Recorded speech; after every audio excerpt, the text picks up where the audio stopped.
অঞ্চলের ৩,০০০ চিকিৎসকদের নিয়ে ফিলিপিন্সের রাজধানী ম্যানিলায় চলছে এশিয়া প্যাসিফিক সোসাইটি অফ রেসপিরোলজির ২৯তম কংগ্রেস। বাংলাদেশ থেকে অংশ নিয়েছেন ৩ শতাধিক বিশেষজ্ঞ চিকিৎসক।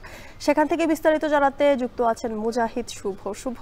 ৪ দিনের এই কংগ্রেসে নতুন কোনো এজেন্ডা এসেছে কিনা এবং সম্মেলনে ঠিক কোন বিষয়ের উপর গুরুত্ব দেওয়া হচ্ছে জানাবেন।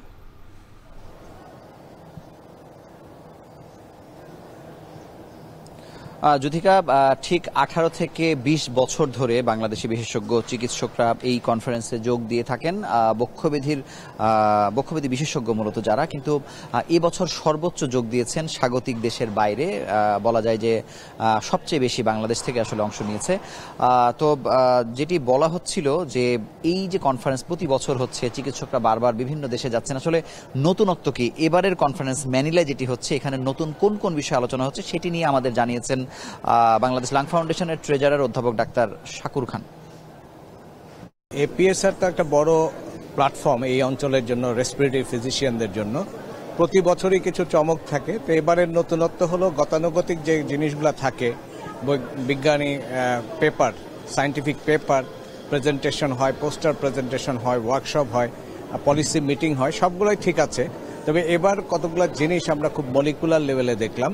সেটা হচ্ছে যেমন আমাদের আপকামিং কি চিন্তা ভাবনা আছে এই অ্যাডভান্স লাং ডিজিজগুলো নিয়ে, যেগুলো প্রবলেম হচ্ছে সারা পৃথিবীতে, আমাদের দেশ সহ, সেগুলোকে কিভাবে অ্যাডভান্স ওয়েতে ডিটেক্ট করা যায়, ডায়াগনোজ করা যায়, এবং নতুন কি মলিকুল এইগুলা চিকিৎসার জন্য আসছে, সেগুলো নিয়ে অনেকটা ধারণামূলক আমাদের এখানে সেশনগুলো ছিল এ পর্যন্ত। আজকে মূলত দ্বিতীয় দিন। আমরা দ্বিতীয় দিন পর্যন্ত যা দেখছি, এখানে অনেক কিছুই আমাদের এই সায়েন্সে যে অগ্রগতিগুলো আছে সেগুলো নিয়ে কথা হচ্ছে। আমরা অনেক পুরনো কিছু অসুখ জানি, অ্যাসমা, সিওপিডি অথবা ওভারল্যাপ অথবা অন্যান্য যে আইএলডি ইত্যাদি। আমরা জানি যে আমাদের পাঠ্যপুস্তকে এগুলো সম্বন্ধে যথেষ্ট লেখা আছে এবং যথাসময়ে এগুলো আমরা বিভিন্ন পেপার এবং পাবলিকেশনে আমরা পেয়ে থাকি আপডেট। এখানে আমরা ফিজিক্যালি অনেকের গবেষণার পত্রগুলো আমরা এখানে পড়ে শোনানো হলো, আমরা জানলাম। আমাদের মধ্যে মত বিনিময় হলো, কিছুটা সেশনে হচ্ছে, সেশনের বাইরেও আমরা কথা বলছি।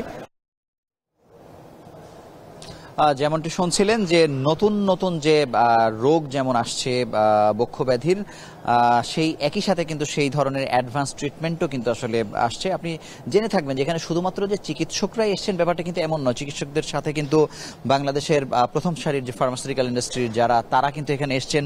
নতুন যে মলিকুল নিয়ে আলোচনা হচ্ছে, নতুন ওষুধ নিয়ে আলোচনা হচ্ছে, নতুন ধরনের প্রযুক্তি নিয়ে আলোচনা হচ্ছে, এই সব কিছু তারাও কিন্তু একটি থার্ড আই থেকে তারা কিন্তু দেখছেন, পর্যবেক্ষণ করছেন।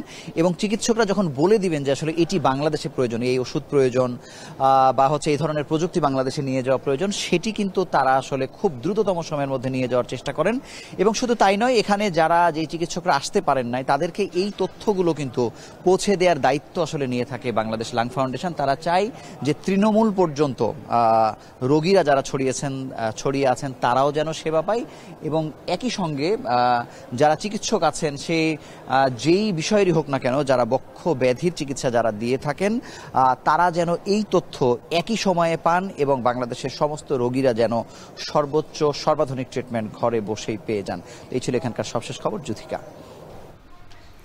চলছে এশিয়া প্যাসিফিক সোসাইটি অফ রেসপিরোলজির ২৯তম কংগ্রেস। সেই বিষয়ে সবশেষ তথ্য জানাচ্ছিলেন মুজাহিদ শুভ।